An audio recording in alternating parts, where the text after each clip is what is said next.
आखिर कब तक मुसलमानों को इस तरह से दबाया जाता रहेगा मुल्क में? मैडम, एक जुल्म की एक बर्दाश्त होती है और जब बर्दाश्त खत्म हो जाती है तो जुल्म नहीं। धन्यवाद। माननीय स्पीकर साहिबा, मैं आपके तवज्जुह से एक बहुत ही अहम मुद्दे की तरफ आपकी तवज्जो दिलाना चाहता हूँ।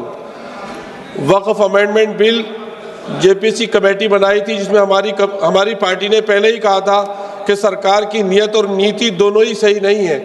6 महीने का टाइम मिला। उम्मीद पोर्टल पे 30% ओनली वक्फ जायदादों का, मदरसों का, मस्जिदों, कब्रिस्तानों का रजिस्ट्रेशन हुआ है।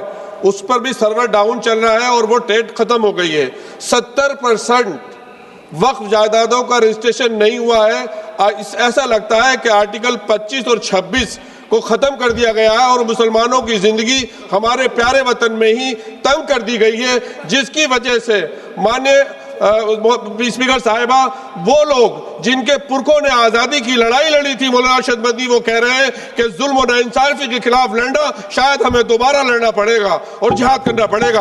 आखिर कब तक मुसलमानों को इस तरह से दबाया जाता रहेगा मुल्क में? मैडम, एक जुल्म की एक बर्दाश्त होती है और जब बर्दाश्त खत्म हो जाती है तो जुल्म नहीं। धन्यवाद।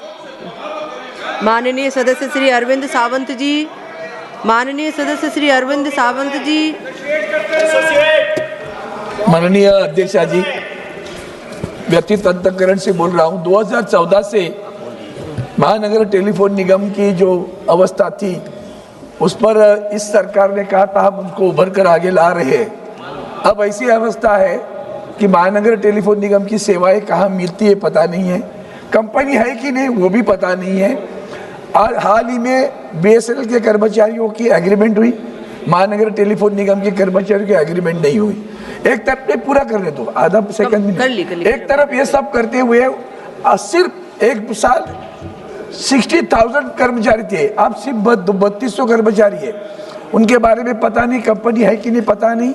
और सबसे बड़ी बात, ये सब होते हुए ये संचार साथी ला रहे हैं। ये संचार साथी नहीं है। इनबिल्ट जब आता है तो हमारे कानून में प्रावधान था कि अगर लैंडलाइन भी अगर ऑब्जर्वेशन में करनी है तो गृह मंत्रालय पुलिस को जाकर बांटती थी। अब ये इनबिल्ट आएगा, ये तो पेगासस है एक तरफ का। और अपनी गोपनीयता पर जो अतिक्रमण सरकार करना चाहती है, आज थोड़ा सा सॉफ्ट लिया है लेकिन इनबिल्ट रहेगा तो घातक है, इतना ही बताता हूँ। और ये 3200 कर्मचारी है, महानगर टेलीफोन निगम के कर्मचारियों को बीएसएनएल में लाया जाए ताकि ये सेवाएं के बारे में आगे जाके, क्योंकि वोडाफोन इंडिया सेवा दे रही है अभी, मुंबई और दिल्ली जैसे दोनों राजधानी है और दोनों में न्याय नहीं मिल रहा है। मैं इससे मांग करता हूँ आपके माध्यम से सरकार इन कर्मचारियों की सुरक्षा करे, बीएसएनएल में ले और ये संचार साथी बंद करे। इतना ही धन्यवाद। माननीय सदस्य, काफी सदस्य अभी बोलना चाहते थे, बाकी जो सदस्य शेष रह गए हैं उनको कल मौका दिया जाएगा। नियम 377 के अधीन सभा पटल पर रखे जाने वाले मामलों के संबंध में अध्यक्षीय पीठ द्वारा की जाने वाली घोषणा। जिन माननीय सदस्यों को आज नियम 377 के अधीन मामलों को उठाने की अनुमति प्रदान की गई है, वे अपने मामलों को अनुमोदित पाठ को 20 मिनट के अंदर व्यक्तिगत रूप से सभा पटल पर रख दें।